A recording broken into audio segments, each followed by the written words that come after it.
The next topic which we are going to cover as part of this very module is known as static keyword. Now see, static is a highly used keyword as part of Java projects, right?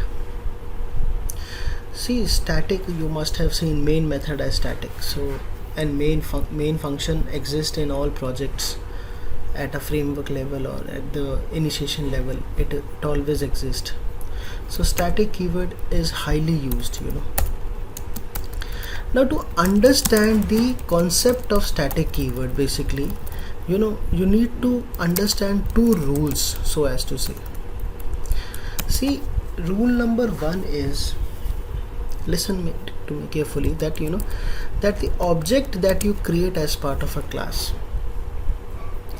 that object has got access to all variables, all data members, but that object assigns or gets a unique value for all data members, for all variables.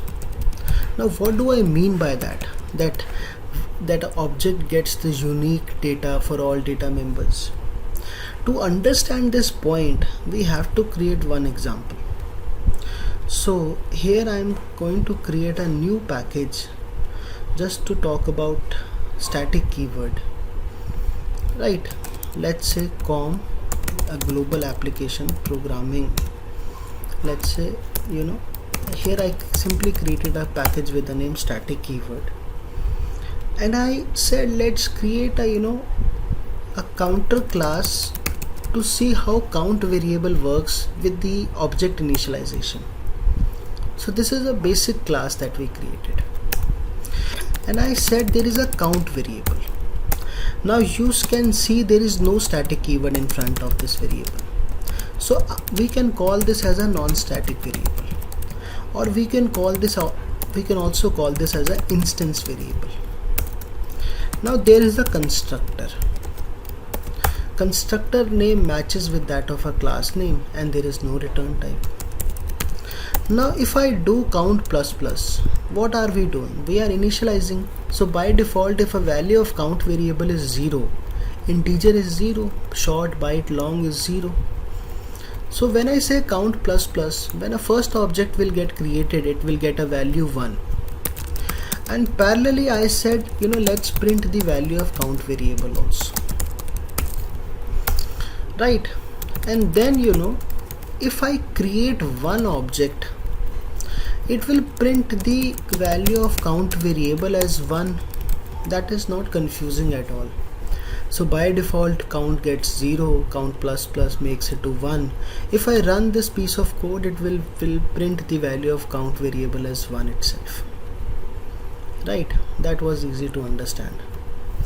But if I say that I am in need of 2 more objects, and constructor will get invoked automatically. Now if I ask you what will be the value of count variable, then you need to remember this rule, which says every object gets unique value for all data members that are there in the class, or for all non-static variables that are there in the class. Unique value meaning all 3 objects will get the value of count variable as 1. It is not that a count variable is going to increment 1, 2, 3. No, count is still 1 for all 3 objects. So that is why I was saying that every object that we create as part of a class, they get unique or a distinct copy of all non-static variable or instance variable. That is rule number 1. On the contrary, on the other side, every object that we create as part of a class, they get same copy, or they need to share the copy of all static data members of the class. Now here, if for a second I say that this is a static variable, just to understand the literal meaning of this keyword. Now you will see the output is going to be count as 1, 2 and 3, because all three objects are sharing the same copy, or they are having a same copy of a static variable. You see the output becomes 1, 2 and 3. Now if you understand the relevance or importance of this point, now if I tell you that in your project, let's say you are dealing with products. Now the ID of a product, the name of a product, the price of a product, this SKU, there are different entities of a product which are going to be different for all products. That is why they are always made as non-static. But when I say that the company name of that product, right, the FSSAI value, every organization has to get that, so that company name is going to be same. So they said when the data is going to be same for all products, let's at least make that data static. Whatever data is going to be same for all entities. For example, if I say I have got a organization class, and I have got 500 employees, we have got 500 employees as part of an organization. Now employee ID of course will be different for every employee, employee name could be different, employee age will be different, employee salary designation will be different. So those entities should be made as non-static. But when I say the name of an organization to which in which all employees work, that is going to be same, so that at least make that static. So if I make that variable static, then they say memory management for the static variable works perfectly fine. I mean, when you have chosen the right variable static, you have taken care of the memory part also of the of your project. Resource leakages will never happen, out of memory will never happen, because you have chosen the data type correctly, you have chosen the keyword correctly. Similarly, if I say the address of an organization, zip code of an organization, multiple branches of an organization, that data is not going to get different for different employees. So this is how we decide basically which data is going to be static and which data is going to be non-static. Now let's take this example. So I was saying that we have got an organization data. In this class called organization data, I have got employee ID, I have got the employee name, I have got the employee age, I have got other entities also. But remember, that is our experience which tells us that all these fields should be made as non-static, because this data is going to be different for all objects, for all nodes of my project. But the moment I said there is an organization name, let's say ABC Consultancy Private Limited, then I immediately understood the employees will have at least the same organization name. So the moment I decided that, I made this field as static.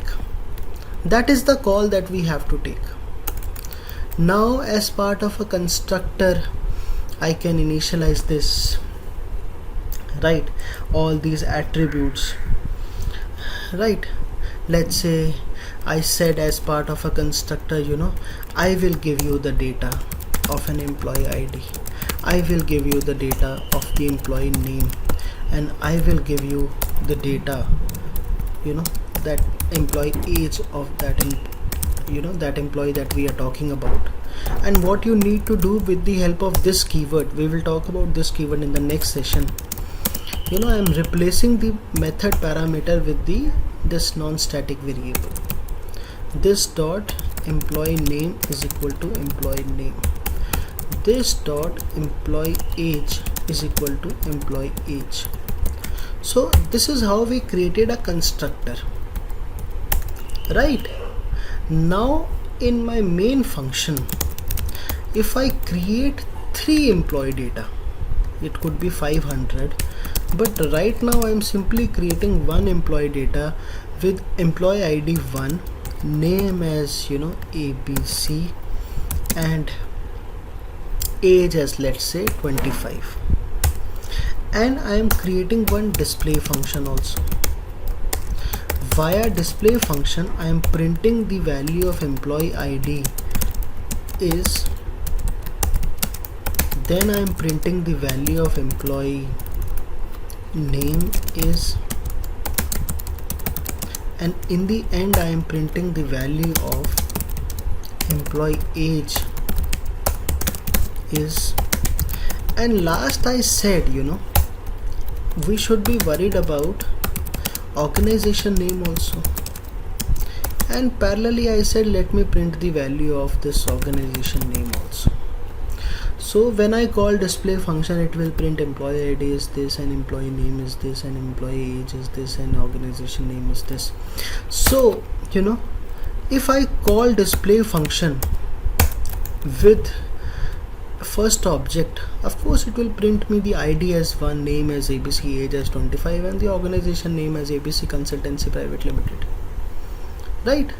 But I made these 3 fields non-static and this field static. There was a reason behind that. Let's say if I say now the data of an employee is changing. Now second object, the data of employee ID changes to this, name gets changes to this, age has changed to this. If I call display function, all 3 non-static attributes will change, but the organization name will remain consistent. Oh sorry, I did not call display function with second object. So when I call the display function with second object, the data will get changed, right? This way I can create n number of objects. Now to stay ahead with this very logic itself, that every object is going to share the same copy of all static variable, they introduced one more concept called static method. Now you need to understand that static variable is going to be same for all objects of my project. Remember, all objects of my project, right? So static method, they say, should be created, or basically logically then that can only be created for all static variables only. Why? They say this data can change, employee ID, name, and this employee age. But what if there is a change in the organization name, organization address, zip code, branches? So they said you can create a function called organization name change, right? Now you would like to create this function specially for organization name, which is static in nature. You simply cannot do it, because this is a static variable. If you are trying to do this, at least make this function static. Now you can say that your name has changed from ABC to XYZ Consultancy, address, zip code got changed. So for all these objects, they say that this function can directly be invoked with the help of class name. Now after calling this function directly with the class name, for both these invocation, the organization name will change from ABC to XYZ Consultancy Private Limited, right? Because it is a global change, right? It's a one-time change, because first of all, static method can only be written for static variable. If I try to mess with this functionality, and if I try to introduce a non-static variable in a static method, I will get a compilation error. It says you cannot make a static reference to a non-static field. It is logically incorrect. You can't do that.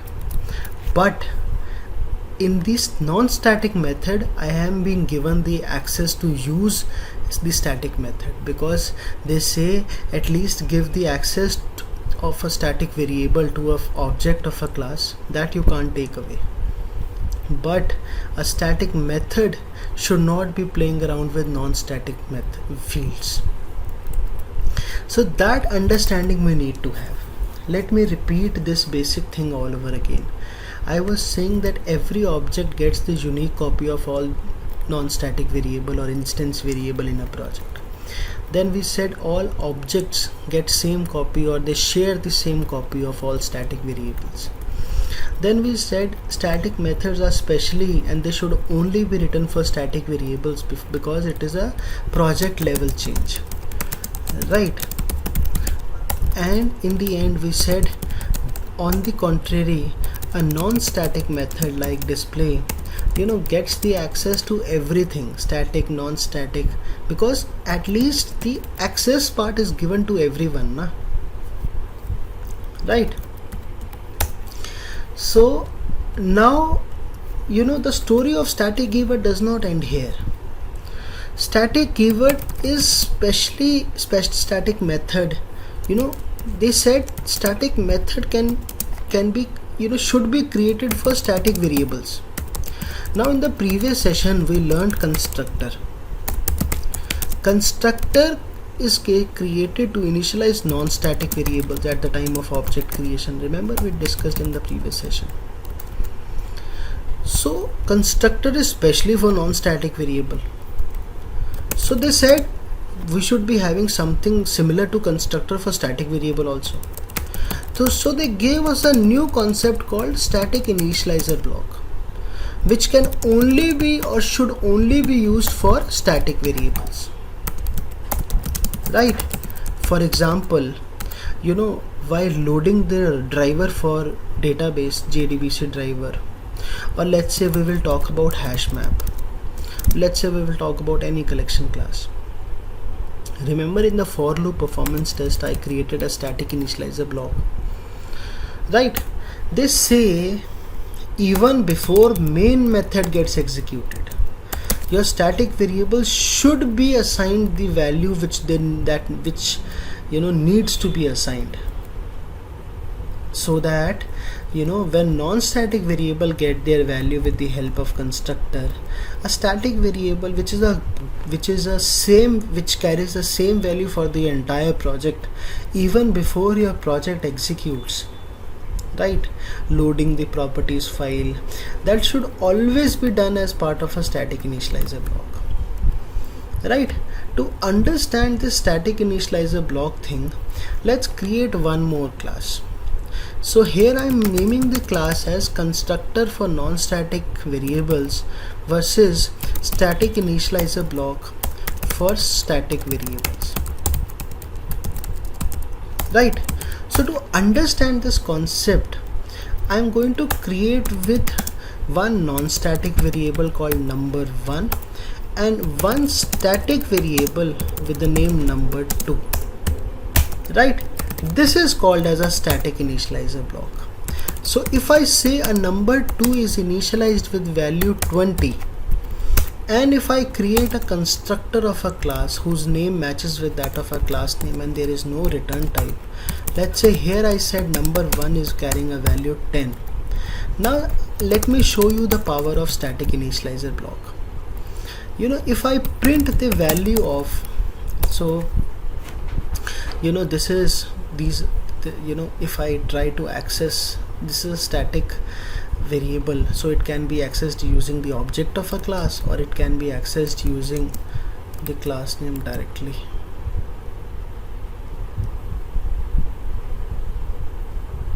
right?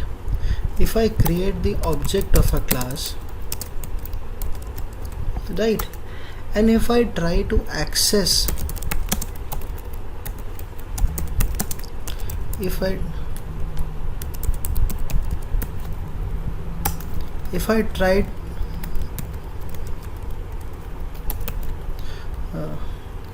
Vikrant, you can put yourself on mute, right? So now you see the power of, or let's say if I let's say I don't create the object, right? And if I simply print the value of static variable which I have initialized as part of static initializer block, right? It will print me the value of this static variable as 20 even before main method gets executed. This will print the value of number2 variable as 20. You see this? Whereas this number1 variable, since now I will create an object, so constructor will get invoked. Since constructor gets invoked, then only the object of a number1 value comes as to be 10. But you see, the point that I wanted to make over here is that this static initializer block gets executed even before main method get executed. That is why as I said, registration of a driver while connecting to a database, loading the properties file, collection classes object, they all are put inside static initializer block. If you go to class where we were creating the for loop performance test, I made my list object ready with the help of static initializer block. I said before I am going to use this list, at least let me make this list ready for the entire project, right? So this is the relevance of static initializer block. That static initializer block is there for static variables, like constructor is there for non-static variables. In the end, let me add just one last point. So there are multiple APIs in Java. For example, there is a math utility in Java. Let's say add function is there, subtract function is there, multiply function is there. Alright, now I introduce a variable called result, and using the math API which belongs to java.lang package, I call this minimum function directly with the class name. I gave two values, 15 and 25, and I said please give me the minimum value, right? But what you need to know over here is that in Java there are APIs. Whenever you see a method accessed directly with the class name, immediately get one thing in your head, that functionality first of all is static. That is why it can only be accessed with the class name, otherwise objects are required to be created. So if that functionality has to be static, right, so this way there will be multiple functionalities in Java which are directly being accessed with the class name. So Java is already saying that this functionality is not going to change. What will change in getting the minimum value? That rule will never change. So that logic which they have established as part of min function, that will never change. So what we need to understand is that such functions are by default made as static, because only for one reason: the functionality of minimum function will never change. So that is why in our classes also, in our projects also, we will see that the functionalities which are not going to change, that we should make it as static itself. In the previous session also I told you that the functionality which is not going to change, let's make it as static. So that was the only point that I wanted to make, that you have max function, you have add function, you have subtract function, you have got multiply function. These functions, they are not going to change. That is why they are directly accessed with the class name, right?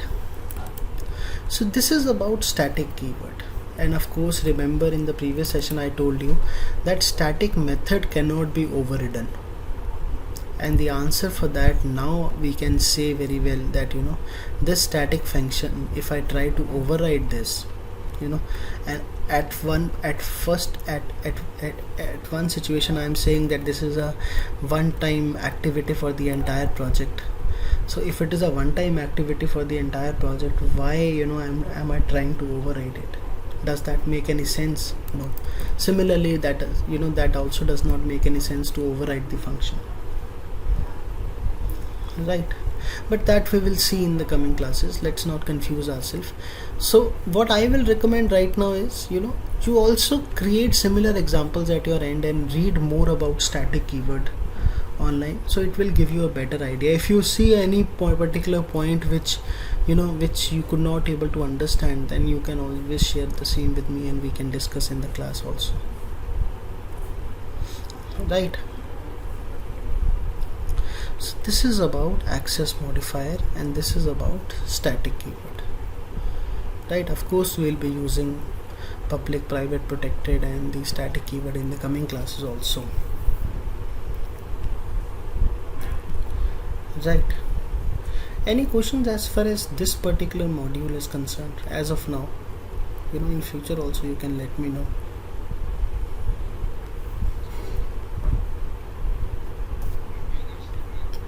Yeah, yes Vikrant.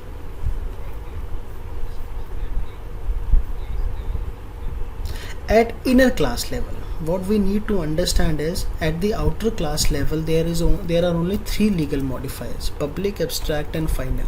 If I try to use static over here, I'll get a compilation error itself. It says this is an illegal modifier for a class, only public, abstract and final are permitted. But at the same time, in module 7, on, let's say, on Wednesday, we'll talk about something called as static inner classes. So that is possible, but an outer class can never be static. So partially your answer is right, a class can be static, but complete answer is only inner class can be static, outer class can never be static,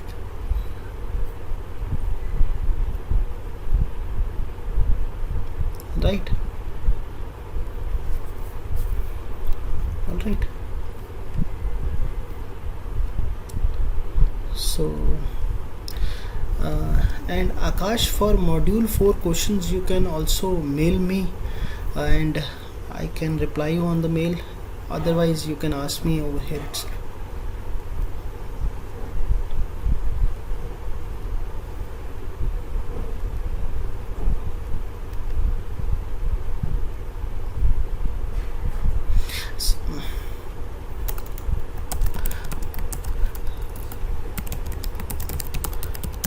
Yeah, so overloading is basically when the method has to change on the basis of parameter list. As I said, let's say in the case of add function, if you are expecting 2 parameters will come, that is one scenario. But if you expect a similar add function with 3 parameters, so you can't say that I will not name the method to be same, I will change the method name. No, it does not happen in Java. You need to make meaningful method names, but parameters list can be different. So overloading only happens when you would like to take care of all possible scenarios, right? Simple. And we saw main method can be overloaded, we can see anything can be overloaded in Java. Overriding is only linked with inheritance. When you have a parent class, you have a child class. Parent child classes are, remember, protected keyword. Now I can put in front of these classes also, and I can give a new definition to these functions, and that is why I inherited these classes. Otherwise there was only one point in our head before making a parent-child relationship, because we wanted to override this function. And of course this override keyword is not meant, this annotation is not mandatory, it was only a good programming practice. But we understood overriding only to see that same functionality can be written in a different way in multiple child classes also, right? For example, I have got let's say we were talking about that. If we remember, we talked about abstract class, that area can be different for triangle, circle, rectangle. So what was that? That was overriding part only, right? That was method overriding only, that abstract class concept that we created, and that area function was given a new definition in all the methods. So we created a parent-child relationship only to understand that those functionalities can be created in a different way for multiple child classes,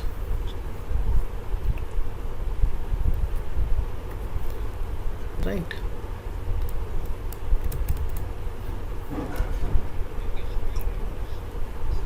Mhm. Yeah.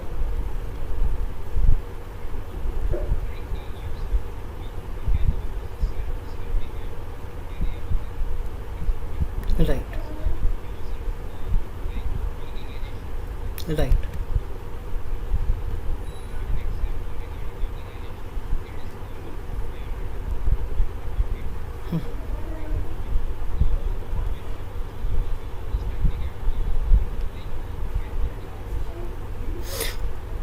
So I yeah, so when that data is going to change, so that we need to take all situation into consideration, that there could be a possibility that static data has to change. Another business requirement came in my project, and they are simply saying that let's say number of stores of any particular retail chain is changing.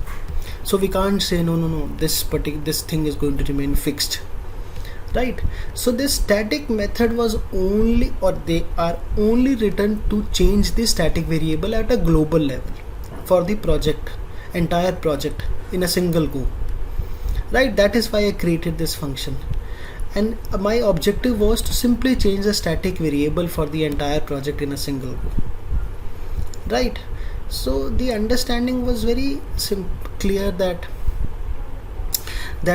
anything can change in over the period of time, right? So for that, static method should be written down. So the job of a static method is only to change the value of a static variable at a global level, at a project level. Did I understand your question correctly? Is this what you were asking?